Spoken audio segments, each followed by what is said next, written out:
Hello everyone, please hit the subscribe button on your screen and let me know where you're watching from in the comments. I used to believe that wealth could build walls strong enough to protect everything I loved. That was before I watched my empire of glass shatter around me on a rainy Tuesday evening in April. My name is Adrian Blackwood, and 6 months ago I was worth $8.7 billion. I had built next-gen technologies from nothing, transforming it into one of the most valuable tech companies in the world. At 42, I had everything society told me would bring fulfillment: the Manhattan penthouse, the vacation homes scattered across continents, the luxury cars I barely drove, and Sophia, my wife of 7 years. Sophia, even now, typing her name sends electricity through my fingers. I met her at a charity gala when she was 25 and I was 35. She stood out in a sea of black dresses in her emerald gown, her dark hair cascading down her back like a waterfall of ink. When she laughed, the sound cut through the pretentious murmuring of the wealthy elite. I was transfixed. 3 months later, I proposed. 6 months after that, we were married on a cliff overlooking the Mediterranean. "You're working too much again," she said that morning, watching me dress for work from our California king bed. We were staying at our Manhattan penthouse, 62 floors above the city that never sleeps, though lately neither did I. "The Singapore merger won't close itself," I replied, adjusting my tie in the mirror. "I'll be home by 8. She sighed, that familiar sound of disappointment I'd been hearing more frequently. "You said that yesterday and the day before." "This time I mean it." I walked over and kissed her forehead. Her skin smelled of jasmine and vanilla. "I promise." "Promises are just words until they're kept, Adrian." I should have heard the warning in her voice, should have seen the distance growing between us. But when you're focused on building empires, you often miss the cracks forming in your foundation. I left for the office with James, my bodyguard of 5 years, following 2 steps behind. A former Navy SEAL with a quiet demeanor and watchful eyes, James had saved my life twice, once from a would-be kidnapper in Buenos Aires and once from a drunk driver in London. I trusted him implicitly. He was the silent shadow who kept death at bay, allowing me to build my kingdom without fear. "Any changes to tonight's schedule, sir?" he asked as we slid into the back of my Maybach. "No changes. I'll be working late, but I promised Sophia I'd be home by 8. Make sure I keep that promise." "Yes, sir." His voice betrayed nothing, professional as always. That day passed in a blur of meetings, conference calls, and strategic decisions worth hundreds of millions. The Singapore merger was proving more complex than anticipated, with last-minute demands threatening to derail months of work. By 7:30 p.m., I was still buried in paperwork, the promise to Sophia slipping from my mind until James appeared in my doorway. "Sir, it's 7:30, you wanted to be home by 8. I looked up, momentarily disoriented. "Right, thank you, James." I gathered my documents into my briefcase. "You can take the rest of the night off once we're home. I know I've been keeping you late all week."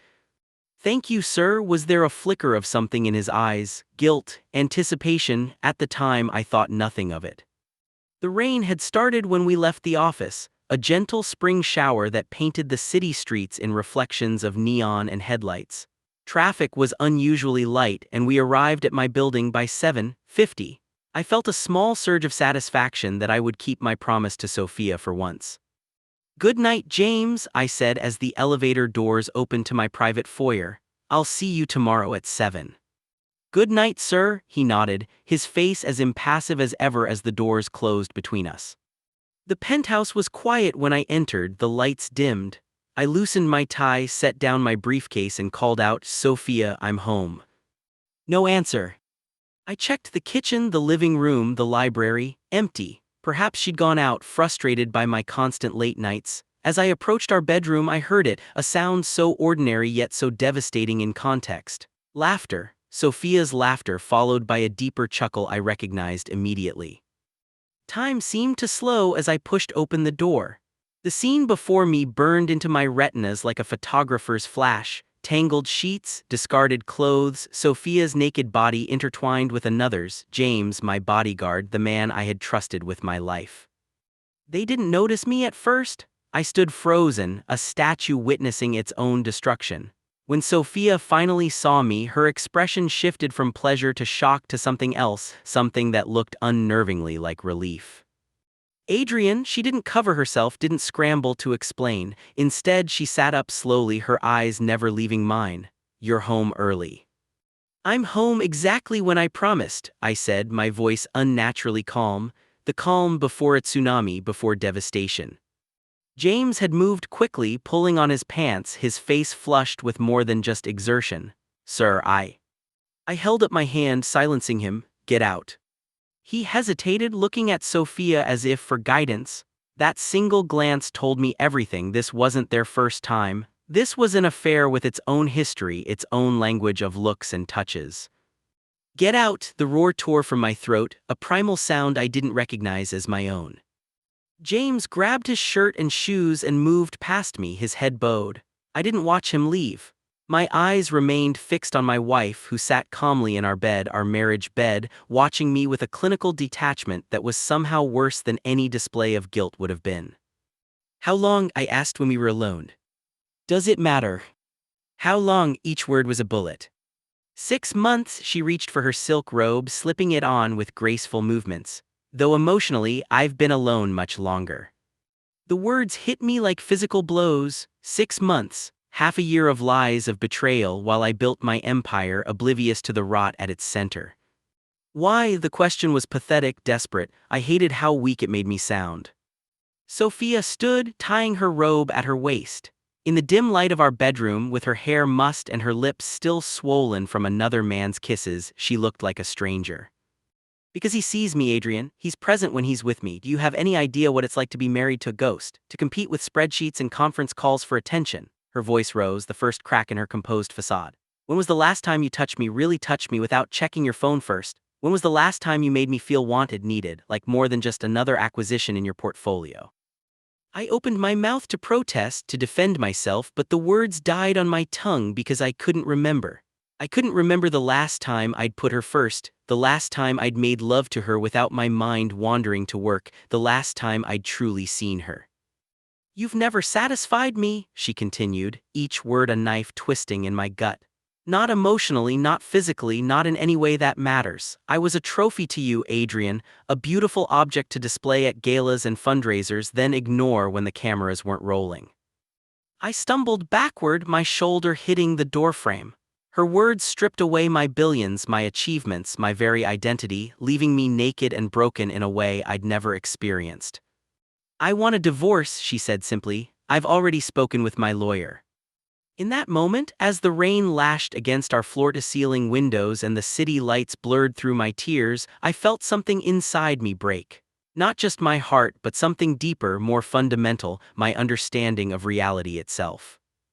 Everything I thought I knew was a lie: my marriage, my loyalty, my success. And as I stared at the beautiful stranger wearing my wife's face, I realized that the greatest threat to my empire had never been competitors or market forces. It had been my own blindness. I didn't sleep that night. How could I? My world had collapsed into a singularity of betrayal, pulling everything I thought I knew into its dark center. Sophia took the guest room while I remained in our bedroom, though I couldn't bear to touch the bed.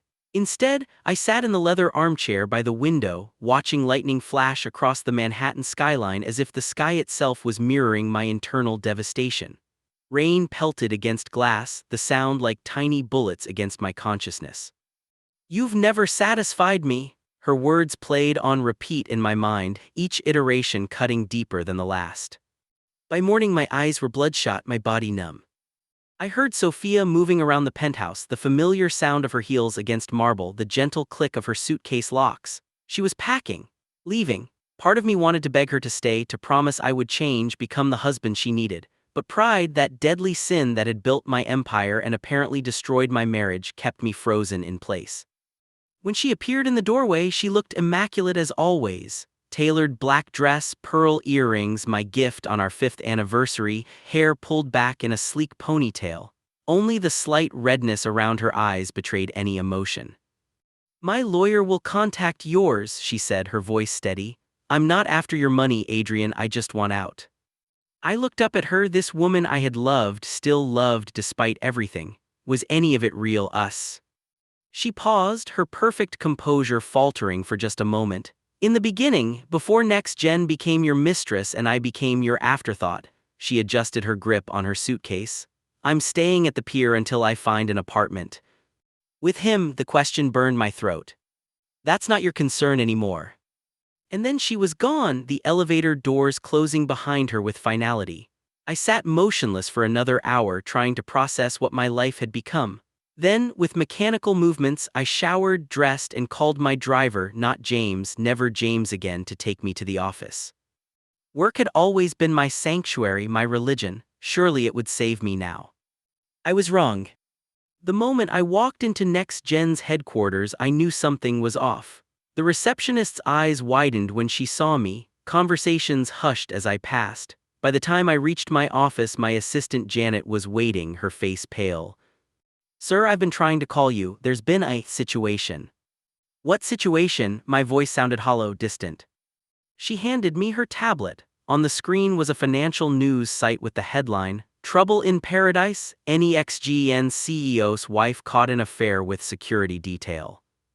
Below was a grainy photo of Sophia entering the pier with a man whose face was partially obscured but unmistakably James. "It's trending, sir. The board is asking for a statement." The room tilted slightly. "How? This just happened last night." Janet looked uncomfortable. "The doorman at your building sold the story. He apparently overheard something. The tabloids filled in the rest." I sat heavily in my chair. Of course. In an age where privacy was just another commodity to be bought and sold, even my personal tragedy was public property.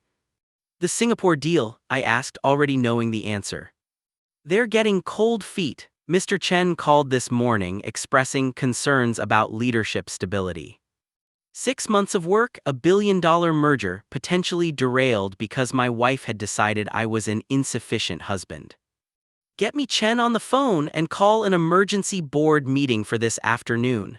My voice had found its strength again, fueled by a new emotion cutting through the grief, anger. Janet nodded and hurried out. As soon as the door closed, I slammed my fist against my desk, sending a crystal paperweight crashing to the floor. The sound of shattering glass was satisfying in a primal way. My phone buzzed with a text message, "Unknown number. Check your private email, S." Sophia. I opened my personal email on my secure phone to find a message from an account I didn't recognize. The subject line read simply, "I'm sorry."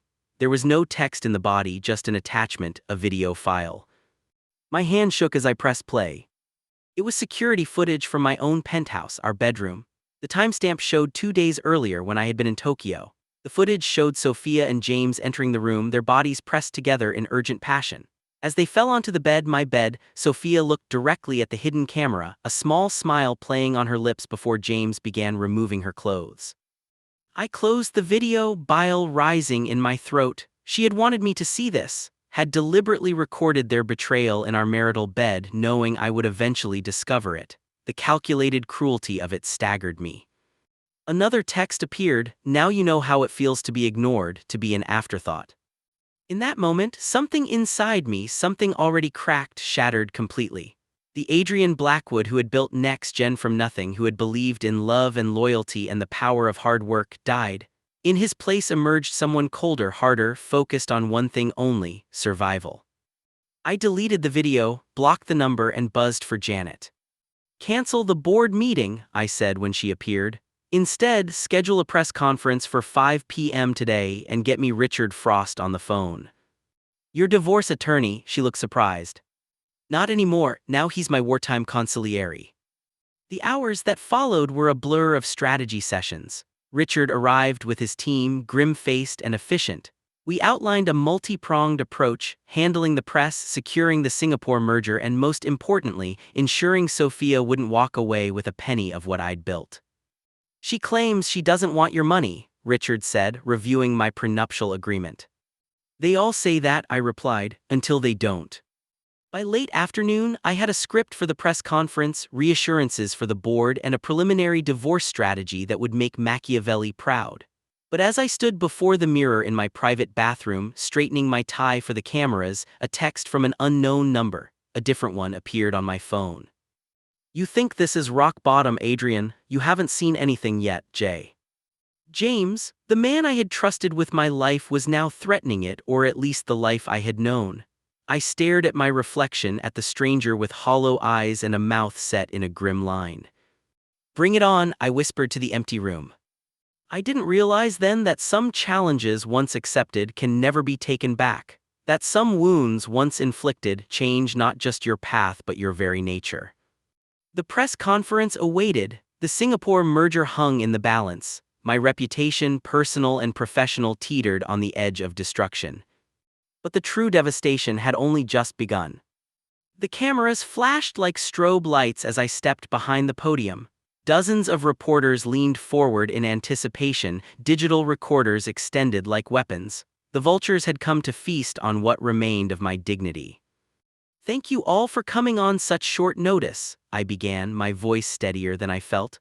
"I'm sure you've heard the rumors regarding my personal life. While I've always maintained that private matters should remain private, circumstances have forced my hand."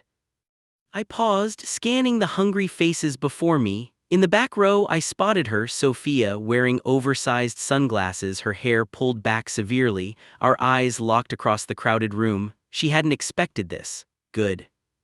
"Yes, my wife and I are separating. The reasons are personal and painful. However, I want to assure our investors, partners, and the 12,000 employees of Next Gen Technologies that these developments will have absolutely no impact on our operations or the pending Singapore merger." A reporter shouted, "Is it true your wife was having an affair with your bodyguard?"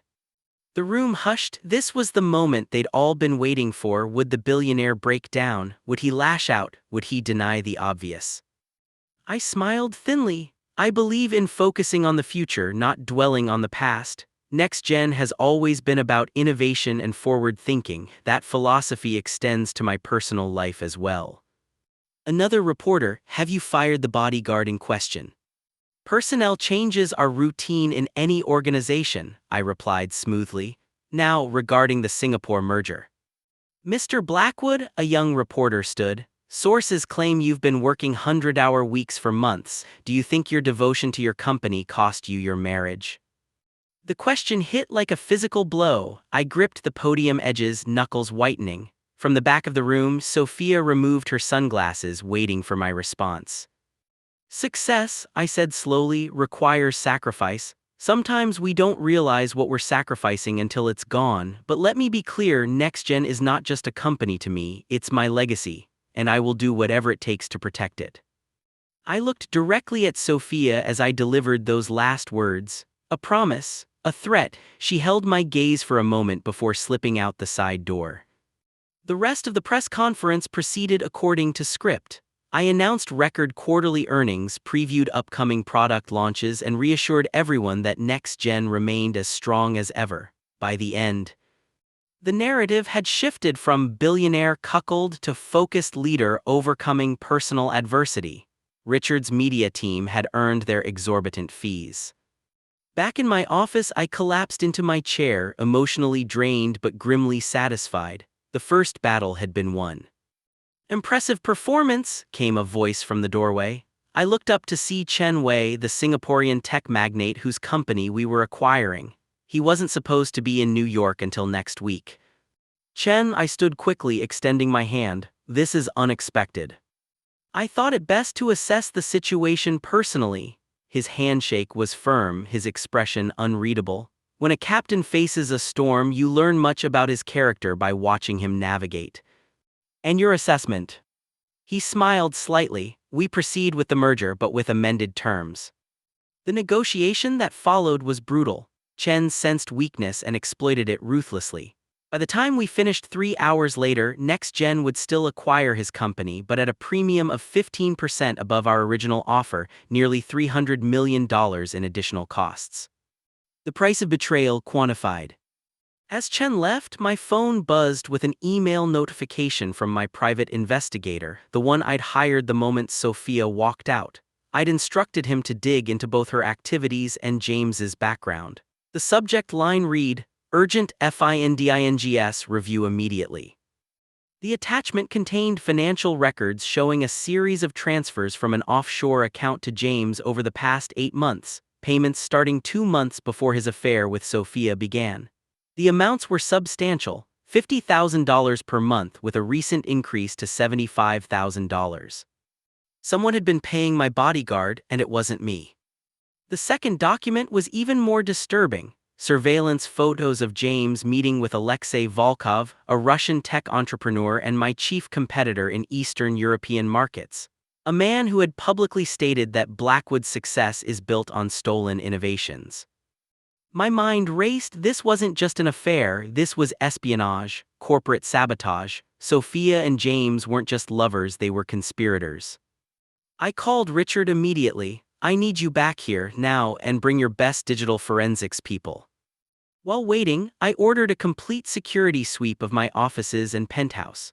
By evening, the results were in: 3 listening devices in my home office, spyware on Sophia's laptop that could access my home network, and evidence that James had copied files from my personal server on at least 12 occasions. They've been gathering intelligence, Richard said, reviewing the reports. Question is, what are they after and who's pulling the strings, Volkov or someone else? I don't care who, I said, cold fury replacing the heartbreak I'd felt earlier. I want them destroyed, all of them. Richard looked concerned. Adrian, we need to approach this carefully. If this is as big as it seems, we're talking potential federal crimes, industrial espionage. No authorities, I cut him off. Not yet. First, I want to know exactly what they took and what they're planning, then we'll use it against them. That could be dangerous. These aren't just jilted lovers, if Volkov's involved. I didn't build a billion-dollar company by avoiding risk, I interrupted. I need 2 things from you: absolute discretion and absolute loyalty. Can I count on both? He hesitated, then nodded.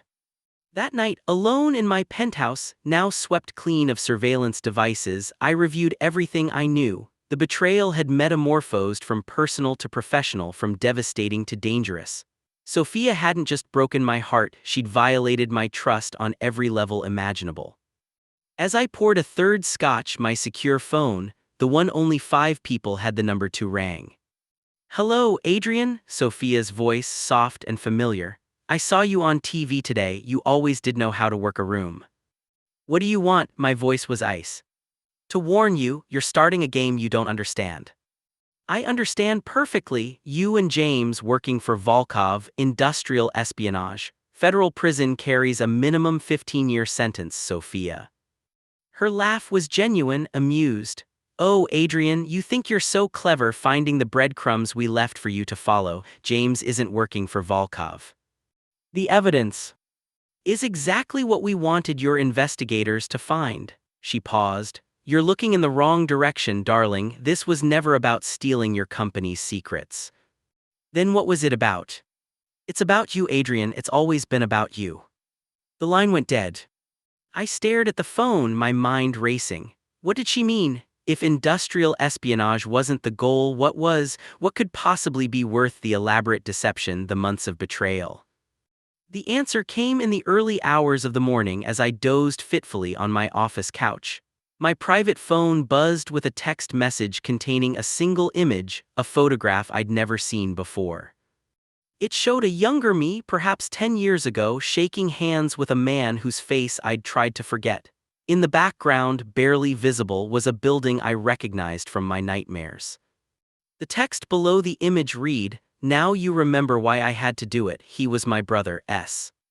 And suddenly, terribly, I did remember. The truth crashed over me like a tsunami, washing away the comfortable lies I'd told myself for years. This wasn't about an affair or corporate espionage or even money. This was about revenge, and it had only just begun. Before I continue, kindly hit the subscribe button on your screen.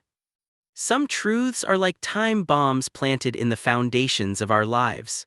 We build empires above them, believing we've buried them deep enough, only to find they were ticking away all along, waiting for the perfect moment to detonate. I stared at the photograph on my phone until the screen went dark, then pressed the power button to illuminate it again. My hands trembled. The man beside me in the photo, I hadn't seen him in nearly a decade, but I remembered him. Anton Riznik, a brilliant programmer who had worked for a small tech startup in Kiev, a startup NextGen had acquired in our early expansion into Eastern Europe. Anton Riznik, Sophia's brother. The building in the background was the Hotel Dnipro, where I'd stayed during negotiations, where Anton had come to meet me the night before he disappeared. The memory I'd suppressed crashed through my carefully constructed defenses. Anton bursting into my hotel suite waving documents, his face contorted with righteous anger. "You stole my algorithm," he'd shouted. "The quantum encryption protocol, it was mine. You changed the documentation, you erased me from the records." He'd been right. The quantum encryption protocol that had become NextGen's cornerstone product, the innovation that had propelled us from promising startup to tech giant, it had been Anton's creation. My team had found it buried in the company's servers, unpatented, uncredited. I'd recognized its potential immediately. With a few keystrokes, a few altered documents, a few strategic bribes to the right Ukrainian officials, I'd made it mine. "I'll expose you," Anton had threatened that night. "I have proof, original notebooks, timestamps, witnesses." "No one will believe you," I'd told him calmly. "A disgruntled employee making wild accusations against a respected American company, you'll be ruined." "Then I'll be ruined with honor," he'd replied, "something you wouldn't understand." He'd stormed out. The next day, Anton Riznik vanished on his way to meet with technology journalists. His body was found 3 days later in the Dnieper River, ruled a suicide by Ukrainian authorities whose pockets I had lined generously. I hadn't ordered his death. I'd simply mentioned to certain local contacts that Anton presented complications for our business interests. They had taken care of those complications in their own way, plausible deniability, business as usual in that part of the world.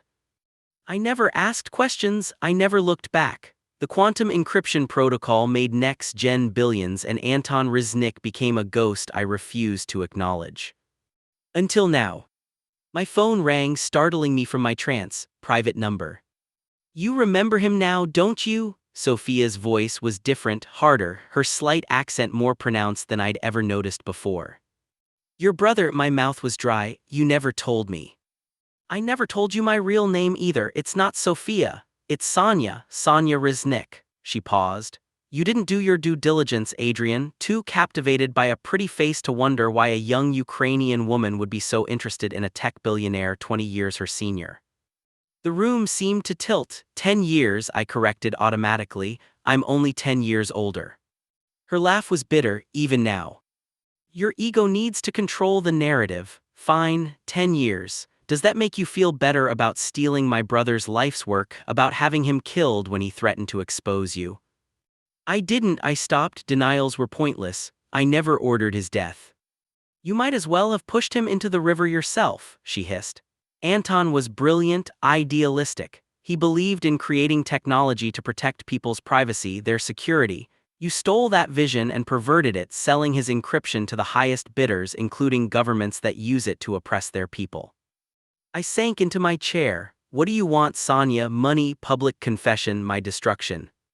"I had 7 years to plan this, Adrian. 7 years living as your wife, sleeping beside the man who destroyed my family. Do you think I'd settle for anything less than complete justice?"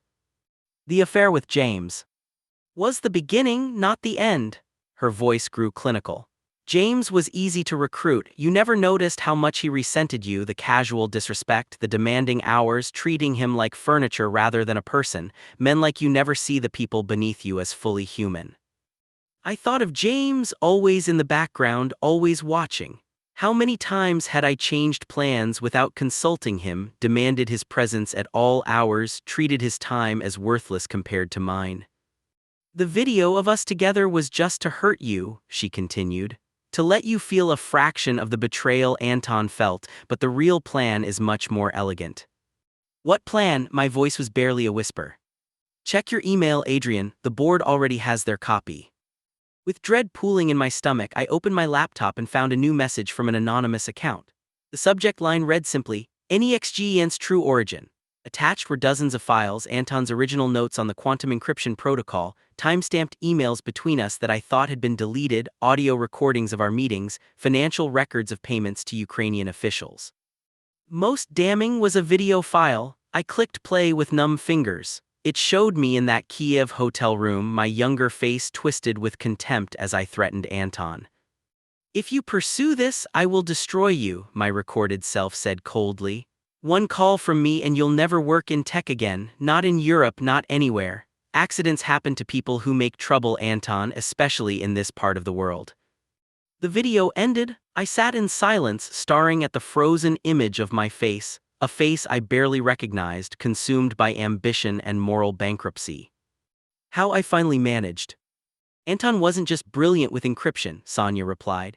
He was paranoid about security, recorded everything, backed up everything. I found his cloud storage passwords among his things after his death. It took years to piece it all together, to build my cover identity, to position myself in your world. James helped with the final pieces, accessing your personal servers, confirming what we already knew. And now, my empire was crumbling around me, but strangely, I felt only exhaustion rather than panic. Now the world learns the truth. The board receives evidence of fraud and criminal conspiracy. The Ukrainian authorities receive proof of corruption. The FBI gets documentation of international wire fraud, and the tech community learns that the great Adrian Blackwood is nothing but a thief who built his fortune on a murdered man's genius. As if on cue, my office phone began ringing, then my cell. Notifications flooded my screen, emails from board members, calls from my executive team, messages from reporters.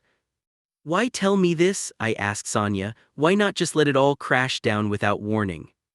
Her voice softened slightly. Because Anton believed in justice, not vengeance. He would want you to know why your life is being dismantled. He would want you to face the truth before facing the consequences. And us, the 7 years, was it all a lie?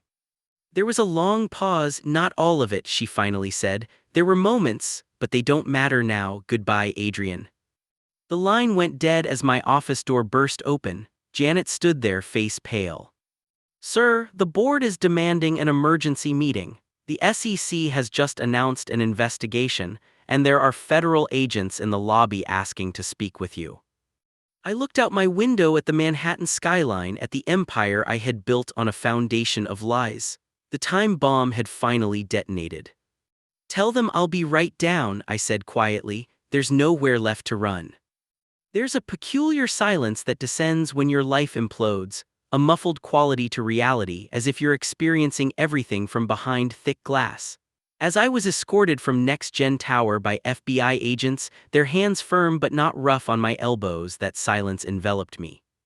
Cameras flashed, reporters shouted questions, former employees watched from the lobby, their expressions ranging from shock to vindication. I registered it all through that strange, protective silence. The formal charges were extensive: wire fraud, securities fraud, conspiracy, obstruction of justice, foreign corrupt practices violations. The evidence Sonia had compiled was devastatingly thorough. My attorneys advised me not to speak, advice I finally heeded years too late. After a humiliating arraignment where my passport was confiscated and bail was set at $50 million, I returned to my penthouse to find the locks changed. A notice from the board informed me that all company properties had been reclaimed pending investigation. My key cards were deactivated. My accounts were frozen. I checked into the Four Seasons under an assumed name, using one of the emergency credit cards I kept for contingencies. As night fell over Manhattan, I sat alone in a hotel room that cost more per night than most Americans earned in a month, watching my destruction play out on every news channel. Tech Titan's empire built on murder. Blackwood accused of stealing breakthrough from Ukrainian genius. SEC suspends trading of NEXGEN stock amid fraud. ALLEGATIONS.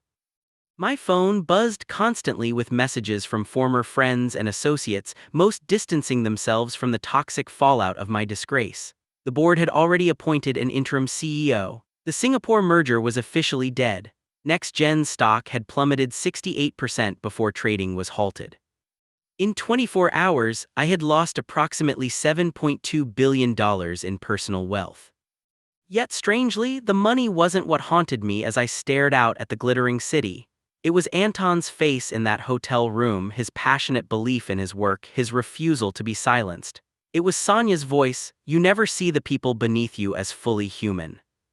Was she right? Had I built my success not just on stolen innovation but on a fundamental disregard for others? The evidence surrounded me: the loyal employees I'd discarded when convenient, the women I'd dated before Sonia whom I'd treated as accessories, the competitors I'd crushed without remorse. Even James, the bodyguard who had once saved my life, had found it easier to betray me than remain loyal. What did that say about the man I had become? Around 3 a.m. in that darkest hour of both night and soul, I received a text from a blocked number. The Pier 17 rooftop, 1 hour come alone. I knew who it was from. I should have ignored it, should have called my lawyers, should have done anything except what I did next, which was to pull on a dark hoodie, slip past the paparazzi camped in the hotel lobby, and take a taxi to the southern tip of Manhattan. The night was clear and cool, the kind of perfect spring evening that usually promised renewal. The East River lapped gently against the pier as I took the service elevator to the rooftop venue, closed at this hour, but the door was propped open slightly. Sonia stood at the railing looking out over the Brooklyn Bridge, its lights reflecting on the dark water below. She wore a simple black coat, her hair loose in the breeze. Without the carefully constructed Sophia persona, she looked younger, more vulnerable, but also somehow stronger. "I didn't think you'd come," she said without turning. "I didn't think you'd want to see me again." I kept my distance, unsure of her intentions. "I needed to see it in your eyes." Now she faced me. "Remorse, understanding, something to tell me that Anton's death meant something, that you're capable of recognizing what you did." "Would it matter if I did? The damage is done to Anton, to you." I moved closer, stopping a few feet away. "To everyone." "It would matter to me?" Her voice caught slightly. 7 years, Adrian, 7 years living with my brother's killer, searching for some sign that you weren't the monster I believed you to be." "And did you find it?" I asked quietly. She looked away, moments, small kindnesses. "The way you stayed at your assistant's father's hospital bed when he had surgery. How you anonymously funded that tech program for underprivileged kids. The night of the blackout when you opened the lobby of Next Gen Tower to stranded commuters."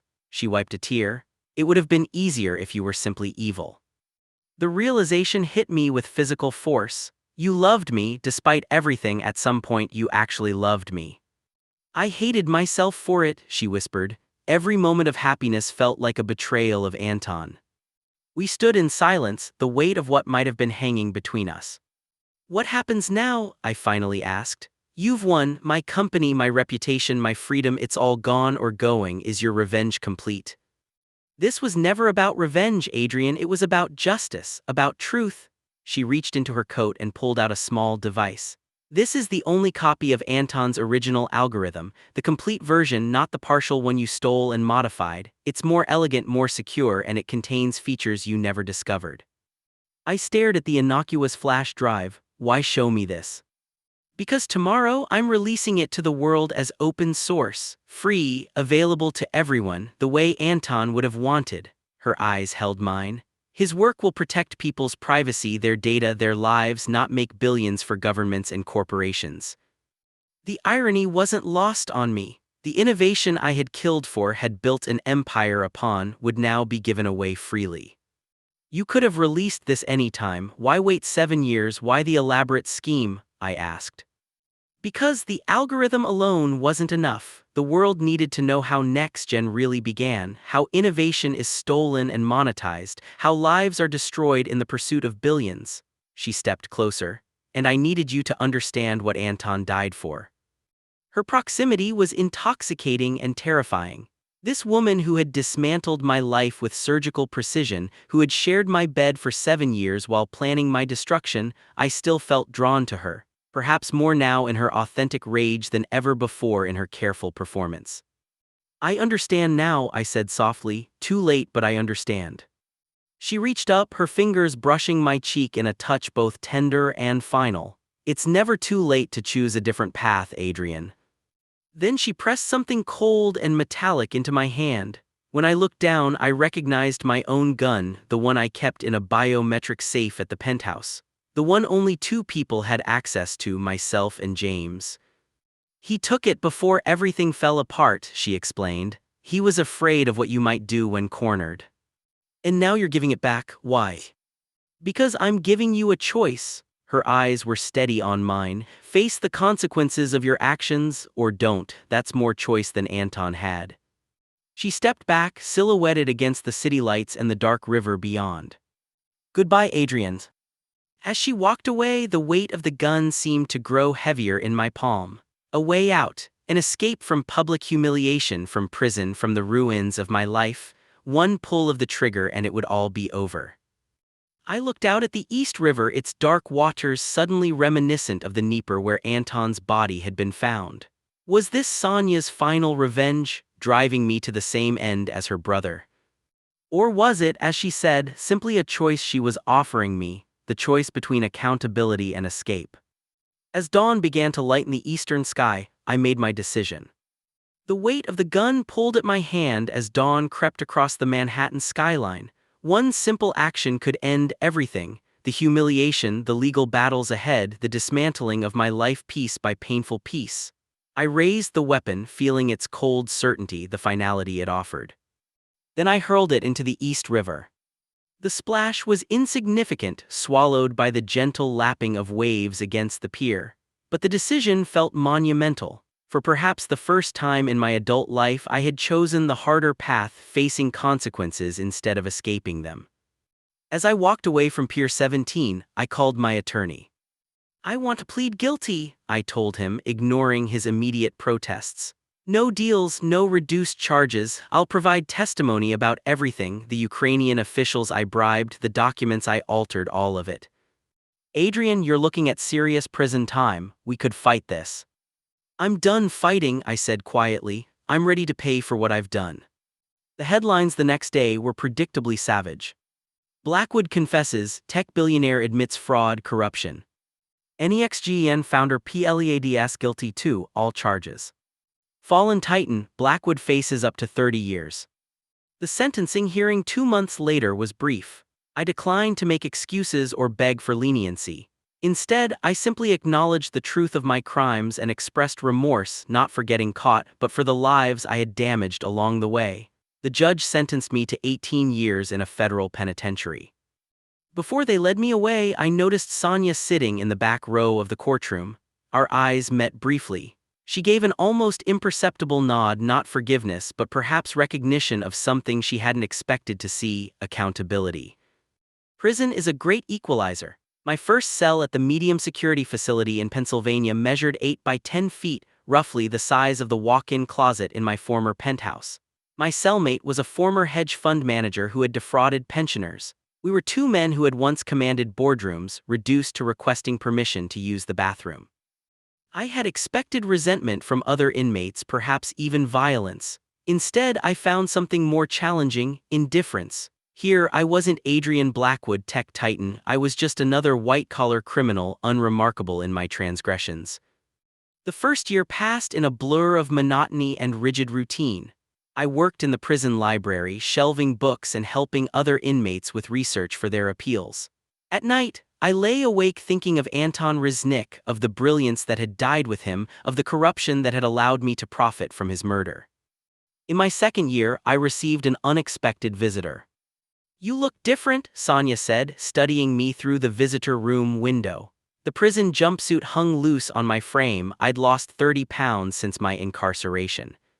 "So do you." Her hair was shorter now, and she'd abandoned the carefully maintained appearance of Sophia Blackwood for something more natural, more authentic.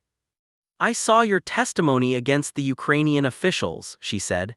"They're reopening the investigation into Anton's death." I nodded. "It's overdue. The open-source version of his algorithm has been downloaded over 20 million times. It's being used by journalists in authoritarian countries, by privacy advocates, by ordinary people protecting their data." Pride washed over me, strangely enough, not for anything I had done but for Anton's legacy finally being realized. "Why are you here, Sonya?" I asked gently. She looked down at her hands. "I don't know, maybe to see if the remorse was real, maybe to understand how someone I once," she trailed off, "loved," I supplied. Yes, her eyes met mine again. How someone I loved could also be capable of such cruelty. "I've asked myself the same question every day for 2 years, I admitted. "The only answer I've found is that power corrupts incrementally. Each compromise makes the next one easier until you no longer recognize yourself." We talked for the full hour about Anton, about the years of our marriage, about the small truths woven through the elaborate deception. As a guard signaled the end of visitation, she pressed her palm against the glass. "I can't forgive you for Anton," she said, "but I'm trying to let go of the hatred. It was consuming me." I placed my palm against hers, separated by the barrier. I hope you find peace, Sonia, you deserve it. She visited again 3 months later, then every few months after that. Never romantically, that bridge had burned beyond repair, but with a complex connection that defied simple definition. Sometimes she brought news of how Anton's technology was changing lives. Sometimes we simply sat in silence, two people bound by tragedy and deception, finding strange comfort in honesty after years of lies. In my 5th year of imprisonment, I began working with the prison education program, teaching coding to inmates. Many were young men who had never had access to technical education, whose intelligence had been channeled into crime rather than creation. In their eager faces, I sometimes glimpsed Anton's passion, his belief in technology as a force for good rather than merely profit. On the 10th anniversary of Anton's death, Sonia brought a visitor, a lanky teenager with familiar eyes. "This is Mikkel," she said, "Anton's son. He was 7 when his father died. He wanted to meet you." The boy, young man, really, regarded me with a steady gaze that reminded me painfully of his father. "My mother told me what you did," he said in accented English, "to my father, to his work." I nodded, unable to speak past the tightness in my throat. "She also told me what you're doing now, teaching others, telling the truth." He hesitated. "My father believed knowledge should be shared, not hoarded. He would approve of this, I think." It wasn't forgiveness, I had no right to expect that, but it was something. A recognition that even from within these walls, change was possible, that the story didn't have to end with betrayal and revenge. I was released after serving 15 years of my sentence, emerging into a world transformed by technology, some of it built on the foundation of Anton's original work. At 57, my hair now more gray than brown, I walked out of prison with nothing but a small box of possessions, and the knowledge that wealth and power had never brought me the fulfillment I'd found in finally facing the truth. Sonia met me at the gates, our relationship having evolved into something like friendship over the years.